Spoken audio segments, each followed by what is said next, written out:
I think we should have a law at the federal level that would say after 15 weeks, no abortion on demand, except in cases of rape, incest, to save the life of the mother. We have the ability in Washington to speak on this issue if we choose. I have chosen to speak.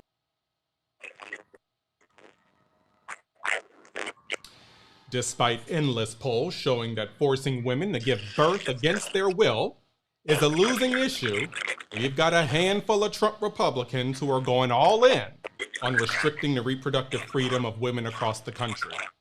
The handful of politicians who want to turn America basically into Gilead from The Handmaid's Tale originally thought it would be a good idea, to leave women's access to abortion for state legislatures to decide. And we'll talk about that messaging pivot as soon as we get a chance. And later, advocate, Pensacola native, and registered nurse Franscine Mathis makes her We Make Florida screen share debut to discuss why she's running to represent District 1 in the Florida House of Representatives. We've got a jam-packed show, but we begin screen share with the truth. Freedom and safety are on the ballot in November. Economic freedom, reproductive freedom, the freedom to have a safe and secure home to raise your families, they're all on the ballot this November. In a press conference that didn't go as well as he thought it would go, South Carolina Republican Senator and alleged closet queen, if you ask me, Lindsey Graham, got on TV with that skin and that jawline and told America that he knows better than you and all the women in your family when it comes to birth control, healthcare access, and family planning. But amid the social outcry as a result of the Supreme Court overturning 50 years of settled law, we've got Lindsey Graham, Marco Rubio, and Rick Scott, who both said, you know what, Supreme Court, hold my beer, because we ain't done yet. Graham and a handful of Trump Republicans hinted that they have enough votes to permanently end a woman's right to choose and a woman's ability to make decisions for her own body and her own health. They don't, but what they do have is a PhD in distraction. And what we know is that regardless of where you live, what you look like, how much money you make, we all deserve the freedom to make the best healthcare decisions for ourselves and our families. The decision of when and even if, quite frankly, to become a parent is one of the most important many of us will make in life. But today, we've got a handful of politicians that are set on destroying our freedoms, undermining our rights, and endangering our futures. But it's important to understand why they do it. Not just talk about what the opposition does, but why they do it. Because when you explain why they do it, it allows people to understand how we get from having people make a different decision than what they're ordinarily accustomed to making. So, because while we're fighting with our neighbors over culture wars, mean tweeting, trolling people on Facebook, there's a handful of wealthy political donors and the powerful politicians who are defunding our schools, awarding kickbacks to wealthy real estate developers, and funneling our tax dollars, which are basically meant to improve our power grid, our roads, our bridges, and funneling that money towards billionaire corporations. At the end of the day, what we know is that all of us, me, you watching, we make up America, and we know what keeps us safe. So together, we can ensure that all of us, no matter who we love, where we come from, how much money we make, we can decide if, when, and how we grow our families. And we can elect new leaders who will put all of us on a path of economic and environmental freedom. Now, we were supposed to have Franscine Mathis on today. She was on, actually, and she is not here anymore. So what we may do is throw to commercial and see where she went, because she was here. Back in a moment. Americans across our races, backgrounds, and genders value our freedom. But an authoritarian faction at home and abroad is stoking fear to hold on to power. we must protect our freedom to vote, freedom to decide whether and when to grow our families, and freedom for our kids to learn from our past and shape a better future. We can elect new leaders who respect our freedom. Way to Win Action Fund is responsible for the content of this advertising. If MAGA Republicans get their way, abortion will be banned nationwide with no exceptions. Medicare and Social Security will end in 5 years with no replacement. Elections will be decided by politicians with no regard for your vote. If MAGA Republicans get back in power, your rights, benefits, and freedoms will be in danger. Democrats will protect your rights, and the only way to stop MAGA Republicans is to vote for Democrats. FFPAC is responsible for the content of this ad. Yes, I'm a believer, always have been. And I tell my granddaughters, take care of yourselves. You never know. But it takes all sorts to make a world. And it's not my place to tell a woman if she can have an abortion or not. That is a decision between her, her doctor, and God. And that is why I am voting for Democrats. FFPAC is responsible for the content of this ad. 4 out of 5 Americans agree. Abortion should be a decision between a woman and her doctor, not politicians. But Republican judges just took your rights away, and they're only getting started. Millions of women will be unable to get the life-saving care they need. It could be someone you love. It could be you. Our rights, our freedoms, and our futures are at stake. Let's fight for them. Now, we still do not have Francine. If anybody knows where Francine went, please let us know so that she can get connected back to this feed. She just kind of disappeared. But while we're waiting for her, hopefully she does come back. While we're waiting, what I would encourage all of you who are watching to do is go ahead and, if you have any questions for me, if you want me to answer anything, if you have questions that you think would help propel this show and fill in some time while we're waiting for Francine to hook back in, just let me know. So, but we're going to finish. I'm just going to give a rant about reproductive freedom. So what we have seen in the last, basically in the last maybe 2 to 3 months since Roe v. Wade has been overturned by the Supreme Court is we've really seen like an activist court that has overturned 50 years of settled law, judicial precedent. And what's even more frustrating is that a lot of the justices, when they testified and when they were questioned by the Senate, because the Senate has the right to confirm any of the appointees by the president. And so when they did this, now people are saying that they don't see me. Is that true? Let me know in the comments if you can see me, because people are saying that they don't even see me. If you can see me, let me know. Anyway, well, I'm just going to continue. So most of the judges, including Amy Coney Barrett, which is basically Aunt Lydia from The Handmaid's Tale, they all said that this was settled law and that Roe v. Wade was settled, that there was no need to even address it, and that whatever transpires, if there's any cases that come before the court, that all those cases would basically not change how Roe v. Wade is viewed in the eyes of the court moving forward. But what we know is that they all lied under oath. And so what adds insult to injury is the Chief Justice Roberts said that he doesn't understand why the court has come under question, which we know is a bad faith argument. Let me tell you why the court has come under question. Number one, Clarence Thomas, who was playing around and showing pictures of his pubic hair to Anita Hill during his confirmation. Sorry, kids, if you're watching, but it's kind of what happened. This is what I remember actually from 7th grade. I remember, was it 7th grade? Maybe. I just remember it was doing the first Bush, not the second Bush, the first Bush, which, no pun intended, I'm going to talk about a Bush in a moment. But I remember a friend of mine who I was in elementary school with, who was telling me about how Clarence Thomas showed pictures of his pubic hair to Anita Hill, and why was Anita Hill testifying, which, by the way, George Bush was on that committee. Not George Bush, Joe Biden. So talk about full circle. Joe Biden was on that committee. So that's one. We've got 2 Supreme Court justices who are credibly accused of sexual assault. Women who have testified under oath to the things that they have done. So that's one reason. Second reason is Clarence Thomas's wife, Jenny Thomas, basically was all up in the planning of the insurrection.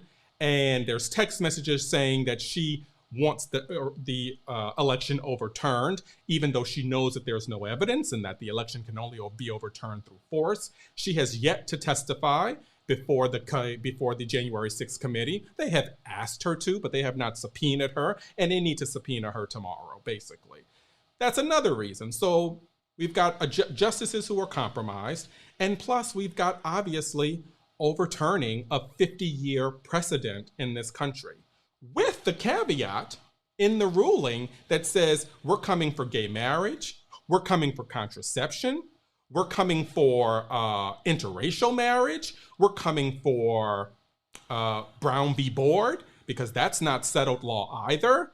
And so these are the reasons why we are saying at this point it's time to expand the court. The court is illegitimate, and I forgot one thing too. I forgot that they literally put Aunt Lydia on the court 2 weeks before Joe Biden took office. Now, this is the same Senate under Turtleneck Mitch McConnell that said that in the last year of an election, it was not appropriate to appoint a Supreme Court justice in the last year of an election because we should let the voters decide if they want that president to continue in office. That was why they didn't let Merrick Garland even have a hearing, let alone a vote. None of the senators even met with him, let alone gave him a vote or a hearing. They could have easily given him a hearing and then voted him down if they didn't think he was appropriate for the court. But they didn't even give him a hearing. Amy Coney, Aunt Lydia Barrett, was just like, okay. She gets in 2 weeks after Trump had lost the election and Joe Biden took over. She comes in 2 weeks. So that's another reason why the court is legitimate. So we're not going to have this discussion and be gaslit onto why it's apparent that the court has been compromised. Now, what's also important is that we understand that we are actually in the majority. This is not like a 50-50 debate. People can have their personal, their religious beliefs on what they want to do with Roe v. Wade, whether or not they want to have an abortion. Spoiler, if you don't want to have an abortion, don't have an abortion. But what you can't do is tell other people what to do with their body and tell them and force them into a birth situation that they don't want, that they're not ready for, or they're not able to follow through with. That's what you can't do. And the majority of Americans believe that. The majority, 80%, believe that Roe v. Wade should be the law of the land. So stop arguing with people, is what I say. Why am I going to argue with people, yelling from the nosebleed section? Why do it?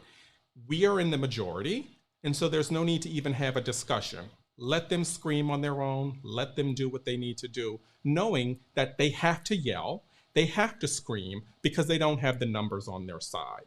It's what's necessary in order for them to have relevance, is that they have to be loud, they have to yell and scream from the rafters, they have to post the social media clips that gaslight everyone because they need the media attention because they really don't have the numbers on their side.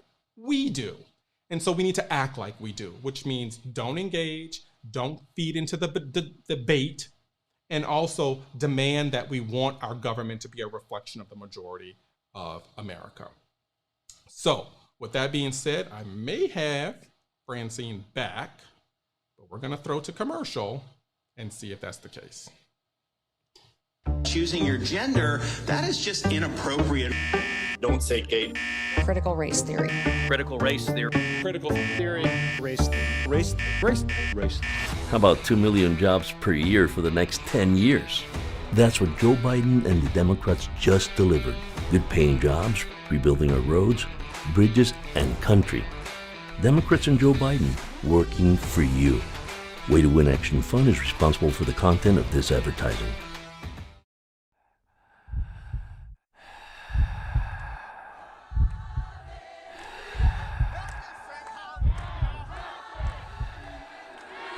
Help me sing hallelujah! Hallelujah!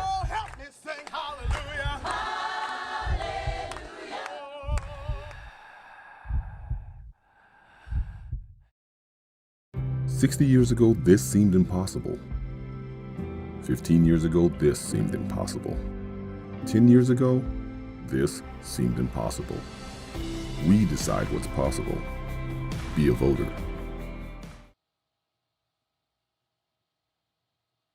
We still ain't got her back. I don't know where she went, but we still don't have her back. So, listen to this. I'm going to throw to some questions. We've got some questions in the queue, so I'm going to go to those.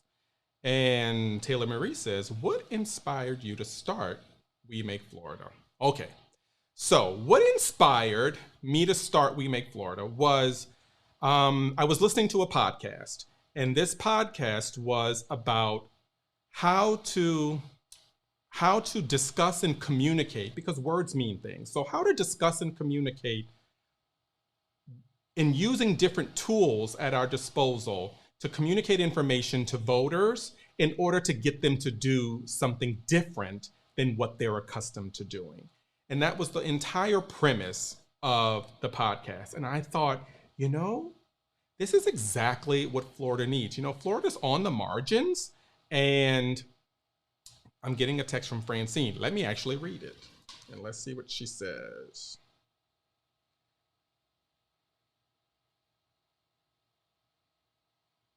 So Francine's not going to be able to make it, but I appreciate her letting me know. Maybe we can reschedule. So I'll finish answering this question. So I thought, let me read more into this, because this is exactly what I think Florida needs. Florida has elections where it's basically the purplest of purple states. We have elections that are sort of like separate. The winners and the losers are separated by like 0.4, 0.3, 0.5%. And so when you're looking at a state of over 30 million people, those tiny little margins can be everything. And so just getting an extra 30,000 people out there to vote for you, it can be the difference between you winning or losing your election. So when I listened to this podcast, and I thought, this is exactly what Florida needs in order to communicate to voters, to get them to consistently vote, number one, in their best interest, and vote for leaders and candidates who are going to serve them in the legislature. So I started learning about the race class narrative, which is where you combine race and class in order to describe an event, or in order to get people and bring them to the table.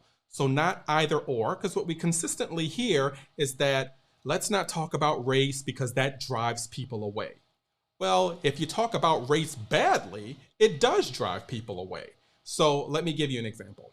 If you say, housing is unaffordable and that affects Black and brown communities adversely, or a woman's right to reproductive freedom no longer is available to people in the state of Florida, and that really does affect Black and brown people, or Black and brown women, more than it affects other groups.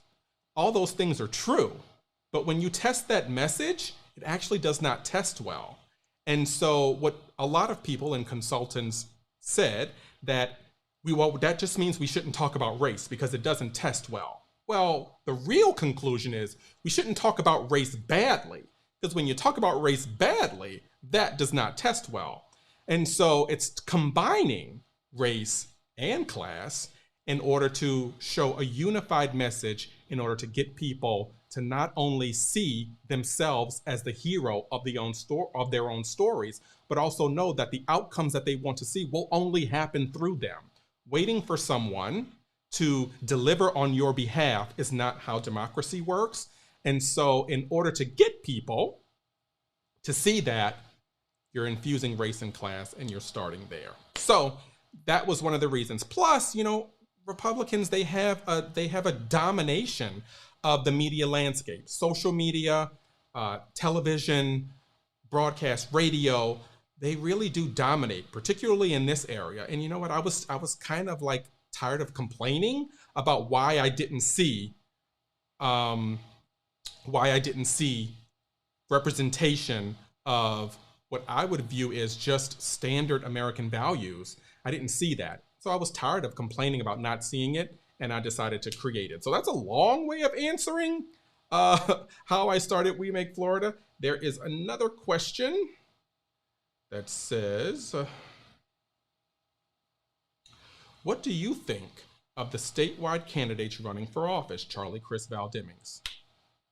Let's start with Val Demings. I think that she is exactly what not only Florida needs, but what this country needs.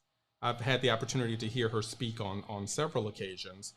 Not only is she a motivator, but she is someone who is willing to call out the opposition. She's also willing to say why they do what they do. And she is running an election to win.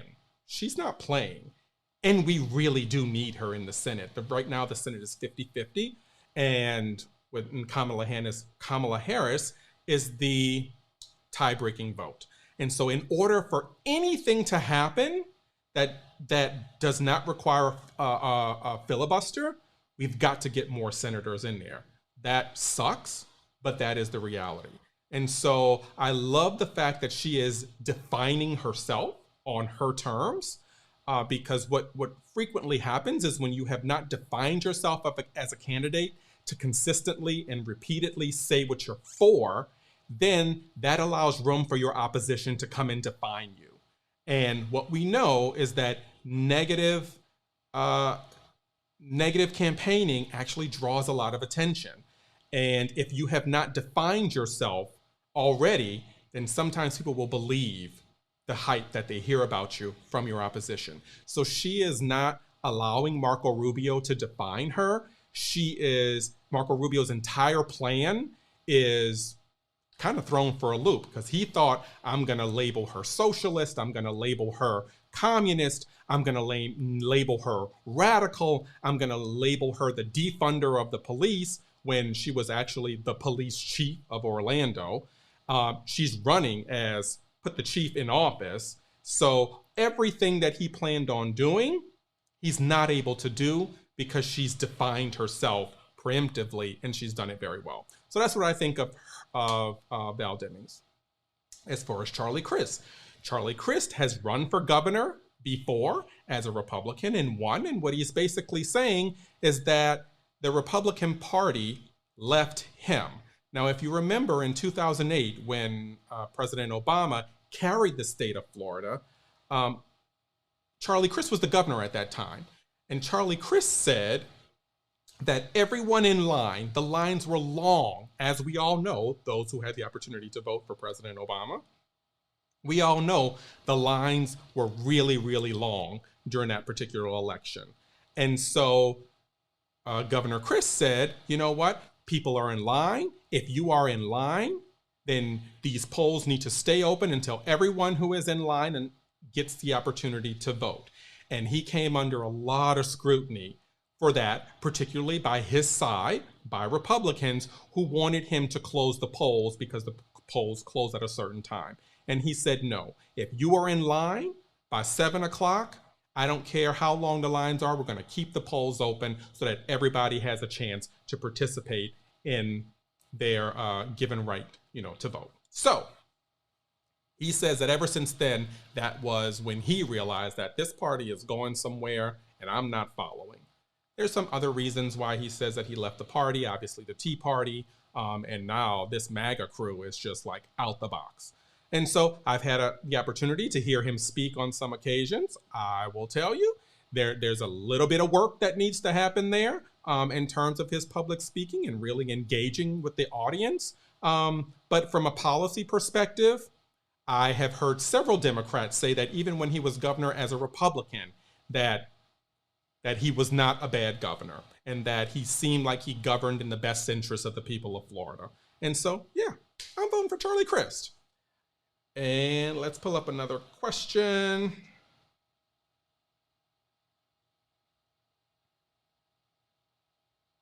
What are the chances you will throw your hat in the ring in local politics anytime soon?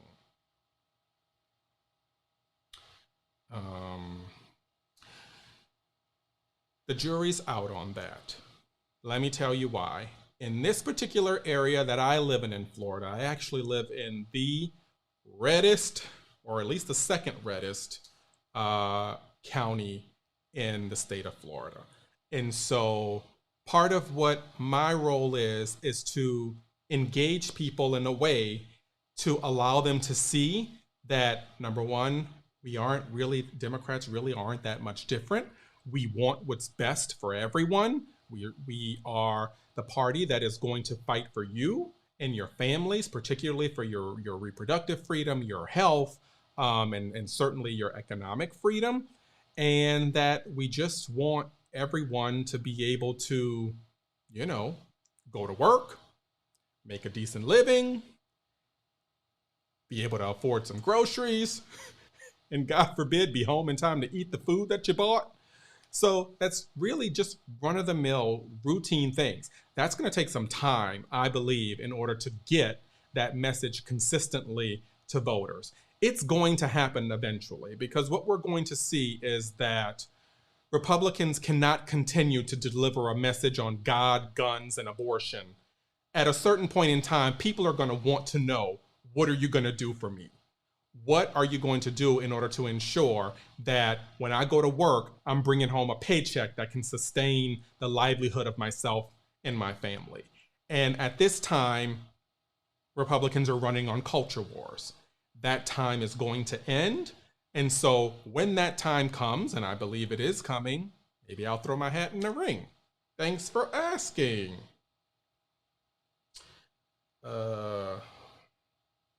Next question. What is it going to take to get Democrats in the panhandle to vote? Well, couple of things. What we've been seeing consistently is we're trying to shift blue. So shift the panhandle. We know we're not going to win elections and Democrats are not going to be elected overnight. But what we can do consistently, and what we have done, I might add, what we have done is we've decided that every election cycle, 2 to 3% shift towards the blue side. And that has been the goal. And we have seen that goal materialized election cycle after election cycle. It may take a decade in order to get this area to be a 50-50 competitive district. But it's possible. And it's going to take a lot of work. It's going to take canvassing. It's going to take messaging wars. And it's going to take Republicans screwing things up, I think, which they're really, really good at. But here's what they're not good at. I mean, here's what they are good at as well. They're very good at messaging. They're very good at distraction. And so what we've got to consistently do is call out the distraction, but not only what the data shows, what the research shows is that you not only need to call out the hypocrisy, call out the distraction, but you've got to tell the voters why they do it. And usually, 9 times out of 10, they do it as a distraction in order to fill the pockets of special interests, fill the pockets of their wealthy donors. And they are using us as pawns, as a distraction, to keep us fighting amongst each other, to keep Black people fighting with white people, Americans fighting with immigrants. This is the old people fighting with young people. This is the divide and conquer tactic that is routinely used and recycled every election cycle. Now they're trying to turn cis people against trans people. We know the game, which makes it easy to fight if we fight it accurately. And saying why they do it is just as important as saying what they do. All right.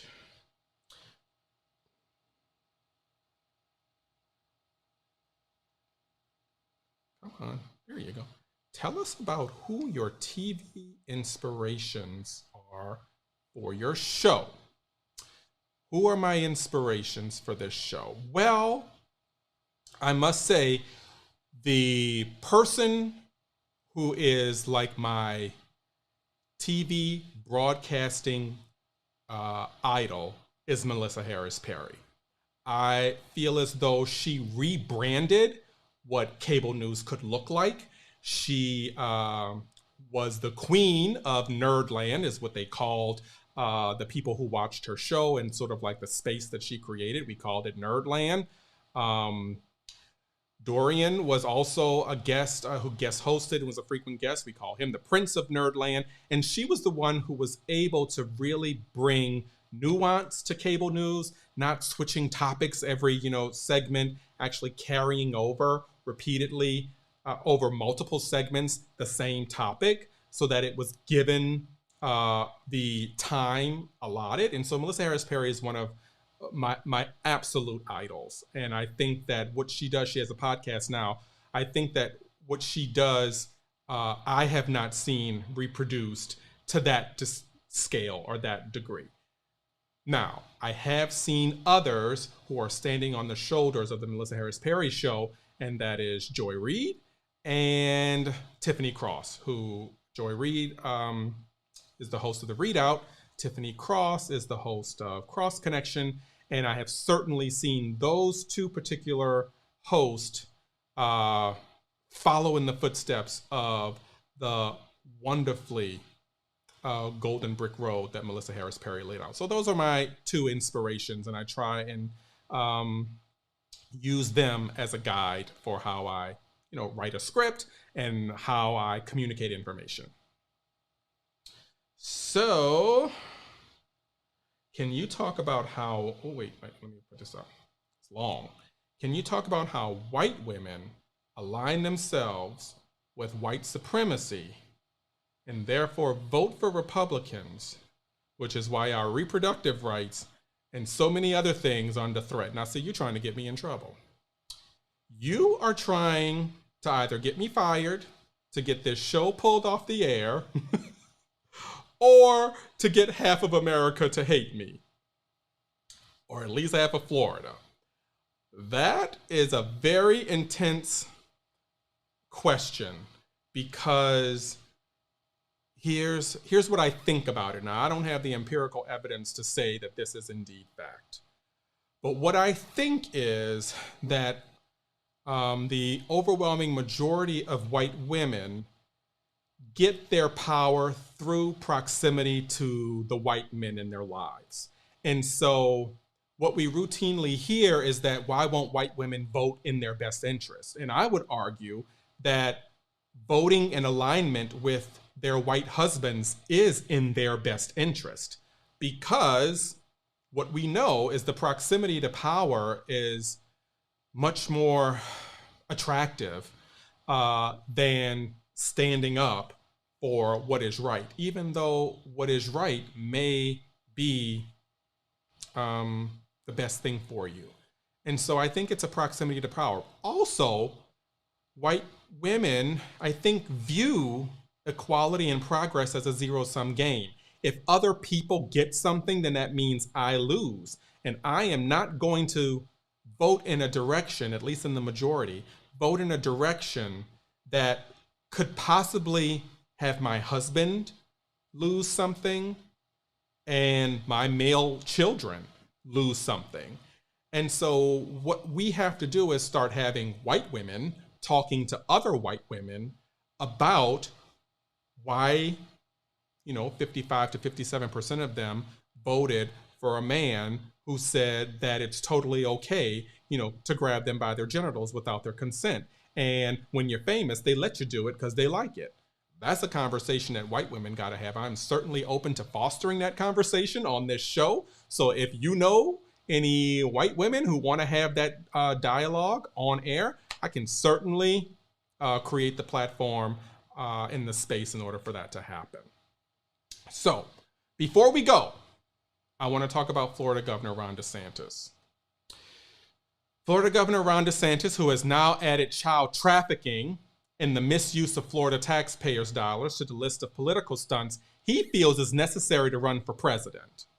Yes, yesterday, the QAnon corrupt candidate for governor sent $8 million to Texas Governor Greg Abbott to facilitate a coordinated media stunt to traffic migrants fleeing communist regimes in South America. Now, Ronald Dion Double Chin DeSantis, and I can call him Double Chin because I have a double chin too, and man boobs. He took my tax dollars, your tax dollars, without the consent of the legislature, and paid another politician, who also happens to be running for governor, I may add, to fund a scheme in which they kidnapped mothers, fathers, and their children, lied to them about where they were going, and dropped them off over 1,000 miles away with no directions, no food, no water, nothing. And to add insult to injury, they tipped off producers from Fox News to ensure that the scheme was all caught on tape for future propaganda commercials. Now, Newton's third law of motion says, for every action, there is an equal and opposite reaction. Basically a complicated way of saying what goes around comes around. And some people call it, karma. And what we know, karma is a what? I'll let you finish it. So in the words of Celie from The Color Purple, let's run that Color Purple clip, because Celie said it, y'all. Everything you've done to me, already done to you. Folks, this man has conducted one of the most inhumane acts, unimaginable. I can't believe it. And he did it in our name. All of us will have to pay for this one way or another, because like Newton said, this type of cruelty put out into the world will not go unanswered. And that wraps up the show. Follow us on We Make Florida on Facebook, Twitter, TikTok, Instagram. Don't forget to subscribe to our YouTube channel and hit that notification bell so that you are informed of when we go live. Special thanks to the Out the House Productions team for putting the show together. Leave comments, tell me what you want in the next show, and I will be happy to bring it to the screen. So, this made me completely nervous as someone who plans everything out to the second. Having the guest drop off the show in the last minute drove me absolutely bananas. I'm sure you all noticed the nervousness, but you know what? Things happen in show business. All right, take care, guys.